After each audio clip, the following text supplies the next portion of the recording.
నమస్కారం. పుచ్చిపోయిన apples back door. ఏంటది పుచ్చిపోయిన apples అది ఇది అంటుందా? వరల్డ్ అనుకుంటూ ఇంకొకళ్ళ వరల్డ్ని నాశనం చేసిన వారి గురించి మాట్లాడుకోండి. చేశారు అనే అలిగేషన్స్ గురించి మాట్లాడుకోండి. మొదట్లో ఇవన్నీ అలిగేషన్స్ అని మాత్రమే అన్నారు. తర్వాత కొన్ని ఇన్సిడెంట్స్ బయటకు వచ్చాయి. పేమెంట్ స్క్రీన్ షాట్స్ కానివ్వండి, వీడియో కాల్స్ కానివ్వండి, వాట్సాప్ చాట్స్ కానివ్వండి, ఇవన్నీ బయటకు వస్తున్నాయన్న. ఒక ఆయన రెడ్డి అనే ఆయన ఈజ్ ఇన్ యూకే ఉంది. ఆయనకు ఒక ఇన్స్టాగ్రామ్ అలాగే యూట్యూబ్ ఛానల్ కూడా ఉంది. ఆయన ఈ డీటెయిల్స్ అన్ని ఒక్కటొక్కటి బయటపడుతున్నారు. ఆయన యూకేలోనే ఉంటారు. అలాగే కాదు, నేను పర్సనల్గా పెట్టిన పోస్ట్లో కూడా నాకు కొంతమంది ఒకళ్ళిద్దరు కామెంట్స్ కూడా పెట్టారు that their friends or family or relatives have experience the same from his family. నేను ఫ్యామిలీ అని ఎందుకు అంటున్నానంటే, ఆమెకి తెలియకుండా అతను ఏమి చేయలేదు. He is doing everything with knowledge of her, with her knowledge. సరే, ఇప్పుడు ఇదంతా ఏంటి అంటే, నందూస్ వరల్డ్ అనే యూట్యూబ్ ఛానల్ మూలకంగా మనందరికీ సుపరిచితమైన నందన గారి హస్బెండ్ అయిన మధుకర్ జాగర్లమూడి గారు చేసిన రచ్చ ఇదంతా. ఇప్పుడు ప్రాబ్లం ఏంటి అంటే, మనం దీని గురించి కూలంకషంగా చర్చించుకోవాలి అంటే కొన్ని పాయింట్స్ ఉన్నాయి ఇక్కడ. ఫస్ట్ థింగ్, ఇవన్నీ అలిగేషన్స్, ప్రూఫ్ అంటే ఇంకా కేస్ ఫైల్ చేయడం జరగలేదు, ఇలా కేస్ ప్రూఫ్ కాలేదు. కానీ దీనికి సంబంధించిన ప్రూఫ్స్ బయట పెడుతున్నారు కాబట్టి ఇది నిజంలాగే అనిపిస్తుంది. మూడో విషయం ఏంటి అని అంటే, ఒకవేళ వీళ్ళు తప్పు చేయకపోయి ఉంటే కనుక ఇదేదో క్యాంపెయినింగ్ అని కొట్టిపారేయడం కాకుండా వీళ్ళు ఎలా స్పాన్సర్షిప్ ఇప్పిస్తారు, వీళ్ళ బిజినెస్ ఏంటి, వీళ్ళు కన్సల్టెన్సీ ఎలా ఇప్పిస్తారు. సో అవతల వాళ్ళు చేసింది తప్పు కాబట్టి మేము ఆ ప్రాసెస్ ఫాలో అవ్వలేదు కాబట్టి మేము చూపించిన ప్రాసెస్ ఇది, కానీ వాళ్ళేదో వేరే దగ్గరికి వెళ్ళారు, వాళ్ళు అక్కడ మోసపోయి ఉండొచ్చు అని ఏదైనా ఎక్స్ప్లెనేషన్ ఇవ్వాలి. అలా ఏమీ ఎక్స్ప్లెనేషన్ ఇవ్వకపోగా పుచ్చిపోయిన యాపిల్స్ న్యాయ పోరాటం అని ఒక సర్కాస్టిక్ వీడియో చేశారు.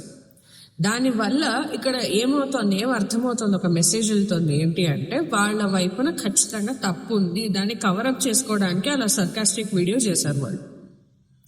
అదొక్కటే కాదు, ఫిఫ్త్ పాయింట్ ఏంటి అంటే, వాళ్ళు బాట్స్ పెట్టుకొని బాట్ ఫాలోవర్స్ తోటి కామెంట్స్ పెట్టిస్తున్నారు. అంతేకాదు, ఎవరైతే దీని మీద వీడియోస్ చేస్తున్నారో లేకపోతే వాళ్ళకి మెసేజెస్ పెడుతున్నారో, ప్రశ్నిస్తున్నారో, వాళ్ళందరినీ బ్లాక్ రెస్ట్రిక్ట్ చేసుకుంటూ వెళ్తున్నారు. ఆరో పాయింట్, నెగటివ్ కామెంట్స్ ఏమైనా ఉంటే అవన్నీ డిలీట్ చేసేస్తున్నారు. వాళ్ళ పోస్ట్లో ఓన్లీ పాజిటివ్ కామెంట్స్ ఉండేలాగే చూసుకుంటున్నారు. నెగటివిటీ అనేది ప్రతి ఒక్క క్రియేటర్కి వస్తుంది, కానీ డిలీట్ చేసుకుంటూ కూర్చోరే. మహా అయితే ఆన్సర్ చేస్తారు, లేదు అంటే ఇగ్నోర్ చేస్తారు. ఎందుకు డిలీట్ చేస్తున్నారు? Because they want to keep their image clean. ఆరో పాయింట్ ఏంటి అంటే, వాళ్ళ కాన్ఫిడెన్స్ ఏంటి అంటే, వాళ్ళు యూకేలో ఉన్నారు కాబట్టి, ఎక్స్ట్రాడిషన్ ట్రీటీ లేదు కాబట్టి, ఇన్ కేస్ ఇక్కడ ఒకవేళ పోలీసులు ఎఫ్ఐఆర్ ఆల్రెడీ ఫైల్ అయింది. యాక్చువల్లీ విజయవాడ ఇబ్రహీంపట్నం పోలీసులో కమిషనరేట్ ముందు కూడా, ఎన్టీఆర్ డిస్ట్రిక్ట్ కమిషనరేట్ ముందు కూడా కంపల్సరీగా కంప్లైంట్ ఫైల్ అయింది, ఎఫ్ఐఆర్ కూడా రిజిస్టర్ అయింది. కానీ ఇప్పటి వరకు ఏ యాక్షన్ తీసుకోలేరు కూడా. ఎందుకంటే వీళ్ళు ఉండేది యూకే అండ్ వీళ్ళకి యూకే సిటిజన్షిప్ కూడా ఉంది అని చెప్తున్నారు. ఒక 5 years ఉంటే వస్తుందట, పిఆర్ అవుతారు వాళ్ళు, పర్మనెంట్ రెసిడెంట్ ఇన్ యూకే అవుతారు. వాళ్ళు చాలా సంవత్సరాలు బట్టి అక్కడే ఉంటున్నారు కాబట్టి వాళ్ళు ఆల్రెడీ అక్కడ పిఆర్స్. కాబట్టి వాళ్ళు ఇక్కడ ఎక్స్ట్రాడిషన్ చేయడం పాసిబుల్ కాదు. అదే కదా విజయ్ మాల్యా కూడా అక్కడ ఎందుకు పారిపోయాడు అంటే, లలిత్ మోడీ కానీ వీళ్ళందరూ ఎందుకు లండన్ పారిపోయారు అంటే, అక్కడ యూకే తోటి ఇండియాకి ఎక్స్ట్రాడిషన్ ట్రీటీ లేదు. ఎక్స్ట్రాడిషన్ అంటే ఇండియా నుంచి ఎవరైనా లేదా ఏదైనా వేరే దేశం నుంచి ఎవరైనా ఇంకో దేశానికి పారిపోతే క్రైమ్ చేసి అక్కడి నుంచి హోమ్ కంట్రీకి తీసుకొచ్చే ప్రాసెస్ని ఎక్స్ట్రాడిషన్ అంటారు. ఎక్స్ట్రాడిషన్ ట్రీటీ లేదు, అండ్ తీసుకురావాలంటే బతిమాలుకోవాలి. అది చాలా పెద్ద ప్రాసెస్ ఉంటుంది, అదంత ఈజీ కాదు. అందరు చెప్తారు విజయమాలను పట్టుకోలేదు, విజయవాణిని పట్టుకోలేదు అంటే అక్కడ ఉన్న డిఫికల్టీస్ అక్కడ ఉన్నాయి కాబట్టి వీలు అవడం లేదు తీసుకురావడానికి. వీళ్ళు అదే కాన్ఫిడెన్స్తో స్కామ్ చేస్తారు అని నేను అనుకుంటున్నాను. ఇంకొక విషయం ఏంటి అంటే, ఇక మోసపోయిన వాళ్ళ దగ్గరికి వద్దాం. అమ్మ, మీకు ఏదైనా ఇబ్బందులు ఉంటే బ్యాక్ డోర్ మాత్రం నాకు తెలుసు. ఎందుకంటే ఏదో ఒక టైంలో డబ్బులు వస్తాయనో లేకపోతే మనకి లాభం చేకూరుతుందనో అనుకుంటే మనం తెలిసి ట్రాప్లో పడతాం. కావాలని ఎవరు నేను మోసపోవాలి అని ఎవరు వెళ్ళరు. కాకపోతే మన జాగ్రత్తలో మనం ఉండాలి. ఎంతటి వాడైనా మోసపోతాడు, ఎంత పెద్ద వాళ్ళు మోసపోయారు, నాకు తెలుసు అది. కాకపోతే మనము జాగ్రత్తగా ఉండాలి. ఎందుకంటే అప్పో సొప్పో చేసి ఆ డబ్బులు మీరు అక్కడ పెట్టుంటారు. సో ప్రాసెస్ అంతా ముందు వెరిఫై చేసుకుని ఆ తర్వాత మీరు వెళ్ళాల్సింది. సో ఇప్పుడు పోస్ట్ మార్టం చేసి ఎలాంటి ఉపయోగం లేదు కాబట్టి ఇప్పుడు ఏంటి అంటే మీరు సోషల్ మీడియా ద్వారా ఈ విషయాన్ని బయటికి తీసుకొచ్చారు. సో నా ప్లీ ఏంటంటే అక్కడున్న ఇండియన్ కమ్యూనిటీ అండ్ అందులో ఎఫ్లూయెంట్గా ఎవరైనా ఉంటే దయచేసి వాళ్ళకి అక్కడ ఏదైనా లీగల్ హెల్ప్ చేయడానికి ట్రై చేయండి. ఏదైనా ఫోరమ్స్ ఉండి వాళ్ళు కనుక ఫ్రీగా లీగల్ ఎయిడ్ ఏదైనా ప్రొవైడ్ చేసే ఆప్షన్ ఉంటే దయచేసి వీళ్ళకి హెల్ప్ చేయండి. లేదు ఏదైనా జాబ్ వైజ్ ఏదైనా ఈ ప్రాసెస్ ప్రకారం కాస్ట్ అనేది ఏదైతే సర్టిఫికేట్ ఆఫ్ స్పాన్సర్షిప్ ఉందో అదేమైనా ఇప్పుడైనా ఇప్పించే ప్రయత్నం చేయగలరేమో ఎవరైనా. ఎందుకంటే మనకి ప్రతి కంట్రీలోనూ ఇండియన్ కమ్యూనిటీస్ ఉంటాయి. సో మీరందరూ కలిసికట్టుగా వీళ్ళు మన దేశం వాళ్ళు కాబట్టి వాళ్ళకి ఏదైనా హెల్ప్ చేస్తారు అని నేను అనుకుంటున్నాను.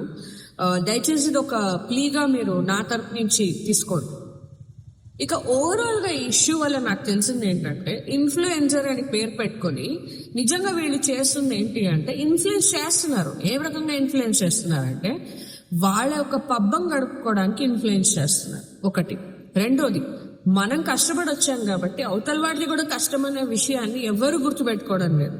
నాకు డబ్బులు ఎలాగైతే రాని అనే విషయాన్ని అందరు ఇంపార్టెన్స్ ఇస్తున్నారు. మూడోది ఏంటి అంటే జనాలు కూడా జెన్యూన్ గా ఎక్కువ ఎడిటింగ్ పెట్టలేని వాళ్ళు ఏదో చిన్న చిత్క వీడియోస్ లేకపోతే నిజాలు మాట్లాడే వీడియోస్ ని ఫాలో చేయరు, నమ్మరు. దానికి నేనే ఎగ్జాంపుల్. లేకపోతే ఇంకా నాతో పాటు చాలా తోటి క్రియేటర్స్ ఉన్నారు, వాళ్ళు చాలా మంచి విషయాలు మాట్లాడతారు. వాళ్ళని ఎవరు ఎక్కువ ఫాలో చేయరు, ఎక్కువ సబ్స్క్రైబ్ చేయరు. పవన్ రా టాక్స్ అని, ఆనంద్ వ్యూస్ అని, భారతవర్ష అని ఇలాంటి ఛానల్స్ ఎన్నో ఉన్నాయి. కానీ అలాంటి వాటిని ఎవరు ఫాలో కారు, సపోర్ట్ చేయరు. ఇలాంటి వాళ్ళకి మిలియన్స్ ఆఫ్ సబ్స్క్రైబర్స్, ఎందుకంటే వాళ్ళు ఎంటర్టైన్మెంట్ ఇస్తున్నారు కాబట్టి. వాళ్ళు ఎంటర్టైన్మెంట్ ఇచ్చినంత కారణానికి మీరు వాళ్ళని నమ్మి అనవసరంగా నష్టపోవద్దండి.